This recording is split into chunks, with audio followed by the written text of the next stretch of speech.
welcome back. I'm at Atmore Farm and Garden, the farm and garden store that we own now, and this may look a little bit familiar to you. If you watched my video on creating a grocery row garden with our friend Sherry, we actually came to this store and bought bare root trees to put into her backyard grocery row garden. And I came out here with her and we picked out fruit trees of a pretty good variety and we put them into that grocery row garden system. Well, now a few years later, I actually own that store and I'm here with bare root trees, except this time I own them, which is kind of terrifying because that's a lot of trees.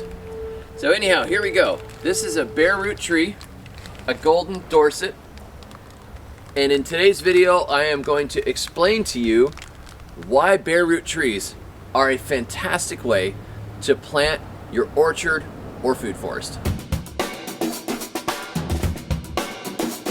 First, let's talk about what bare root trees are. They are, as advertised, bare root trees. If you were to do this with a tree in, say, June or July, if you just yanked a tree out of the ground so the roots were bare, and it's just covered in leaves, and you were to try and transplant that, there's a good chance it would die, unless you extremely babied it. When a tree is actively growing, that is a deciduous tree, or a tree that goes to sleep in winter, when a tree is actively growing and you yank it out of the ground, it's losing a lot of moisture out of the leaves at the top. And it's in its full growth mode, and it does not like that at all. It will die. However, if a tree, like these deciduous fruit trees, is fully asleep and it's hardened off for winter, and you dig it up, you can have a small amount of roots like this, and it will live just fine. Take this, put it in a hole, and fill it in. Just wait. It wakes up in spring. It's like it doesn't know it was moved.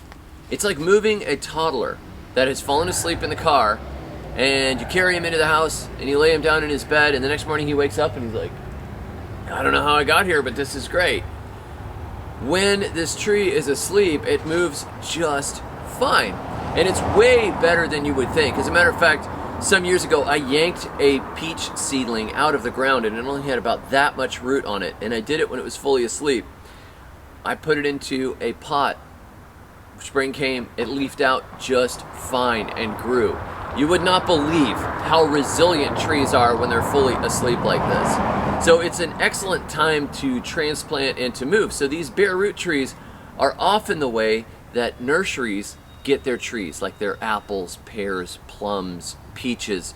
They get their trees like this shipped to them from the field, where a nursery will grow them in rows out in the field, and they'll dig them up and they'll ship them bare root to the nursery. Then the nursery will put them into a pot with some nice potting soil, let them root out and wake up and grow out a little bit, and then they'll put them up for sale.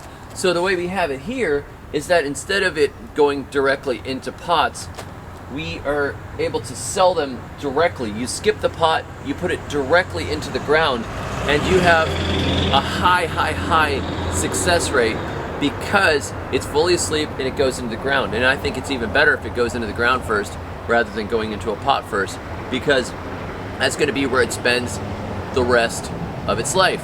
Somebody asked me the other day, do you do bare root citrus?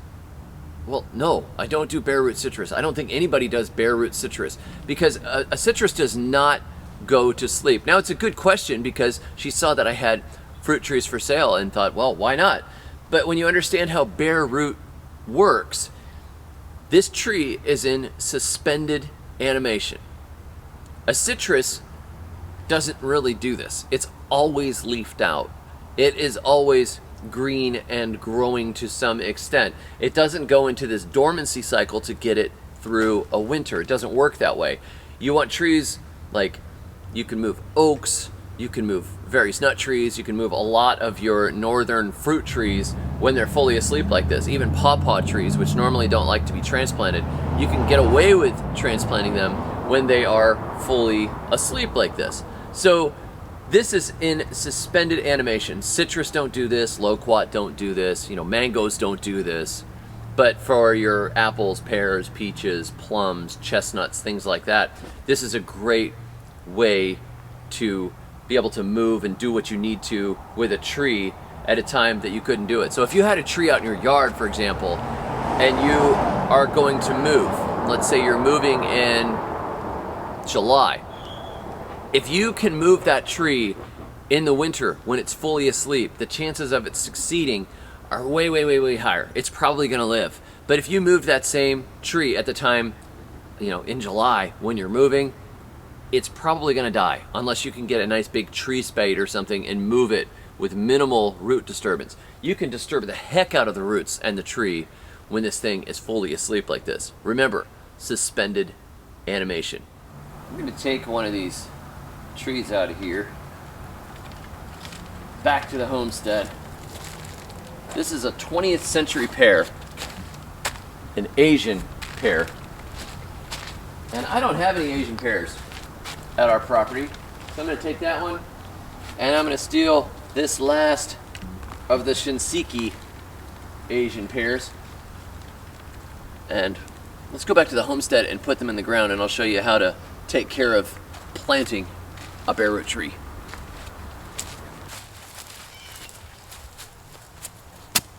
I tried to put an annual garden in this area the last couple of years, and then it always ends up getting eaten by pumpkins and velvet beans and sweet potatoes and things like that. And you know what? I think I'm just not cut out for all this annual gardening stuff.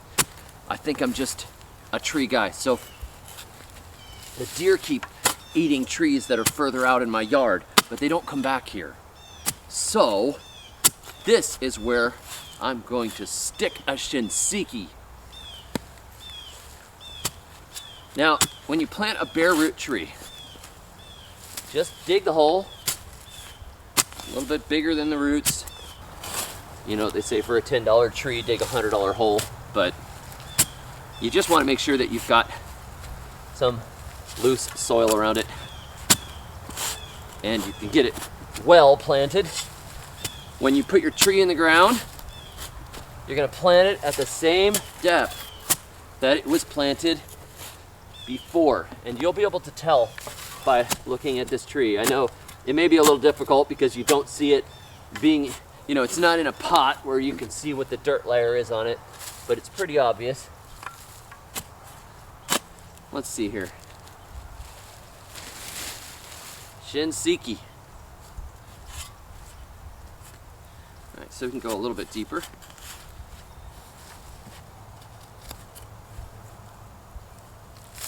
Let's see. There we go. All right, so take a look here. I'll show you what you want to look for. So if you look at this right here, let's see, this is where the graft is. Some people will bury all the way up to the graft to try to get a bigger tree. Sometimes that works, sometimes the tree rots. Depends on the variety. But right here you can see there's the beginning of a root. Look at it, it looks like it was probably buried to about there. So I can go a little bit deeper.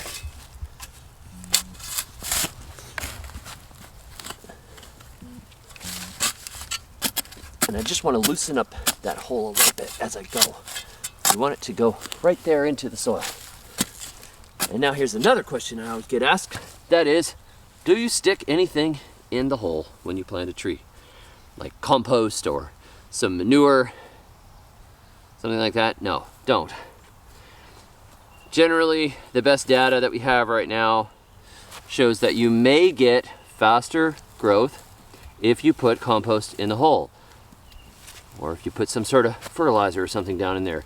However, long term, trees that are planted in the native soil have to work to reach their roots out and get the nutrients they need. So if you put some nice material down here, like let's say you filled this hole full of potting soil and stuck the tree in it, it may just have its roots hang out here in the hole and not work their way out into the ground. We would rather see them work their way out into the ground. So you don't put anything in the hole.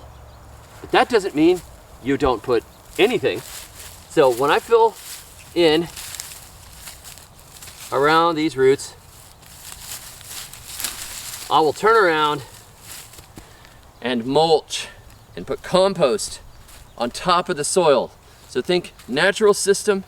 If you're out there in the woods, everything falls on top of the ground, it rots down from the top down, and the worms will come and they'll chew it and they'll carry it down to the roots, etc. But we want to put material around this tree to keep the roots cool. The most important part of that is mulch. Keep the roots cool, keep this area covered, keep the grass from growing in.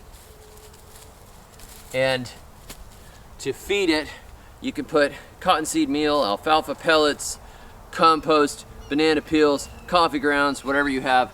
I'll sprinkle them down around here and then mulch over the top of it and let them rot. And sometimes as the tree gets bigger, I'll just kick some of the mulch aside, throw some compost or whatever in there and kick it back in. But somewhere a little ways away from the tree, because I still want those roots to kind of move towards it. But don't put anything in the hole, just mulch. That's the most important takeaway right there when you put this tree in. And give it a good watering. Pour the water in, let it soak in, pour water in again, let it soak in, clear out any air pockets, make sure that those roots are well settled in the ground.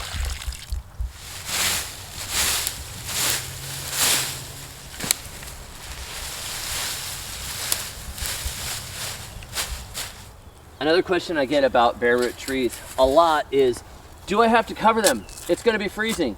I mean, for example, we've got an 18-degree night coming up. And I think this question probably gets asked a lot more in the deep south. We are in zone 8B, and it's because people are used to dealing with citrus, in particular satsumas, which definitely need to be covered. But these trees that you'll get bare root, for the most part, are going to be much cold hardier trees. And they're trees that when they're fully dormant are not affected by the cold like a citrus would be. So, you know, apples, pears, plums, peaches, Chinese chestnuts, no big deal. They can handle the cold. We have temperatures coming up of 18 degrees this next week. And I'm not worried. They're gonna be just fine. They're totally asleep. I don't cover my apple trees and my pear trees. I think that, you know, if any of you guys are from Michigan or anything, it's not like people are out there with frost blankets covering their apple trees. That's not a problem. So we're not gonna worry about that. You don't have to worry about that. This is a really low care, easy way to put in trees. This is not, like there's no maintenance required right now other than just water it in. If it's really dry, I guess you could water it again, but generally in the winter, I just water them in once. When they start to wake up in the spring is when they really need that water because they're gonna be putting on that active growth. And you wanna keep them watered well in the spring. That's very important to keep them watered. And putting the mulch on top definitely helps with that too, because it traps the moisture in after you water. And it helps keep the ground underneath nice and wet and keeps those roots cool. But no, you don't have to cover them. Don't worry about it. Get yourself some bare root trees and stick them in the ground. I think bare root trees are one of the best ways to plant an orchard or a food forest, or just to stick a tree in your ground. And depending on where you are, you know, you might be planting them or getting them shipped a little bit later than we do, but this is the time of year for us here until about the beginning of March, when everything starts waking up, and then you're coming to the end of bare root planting season.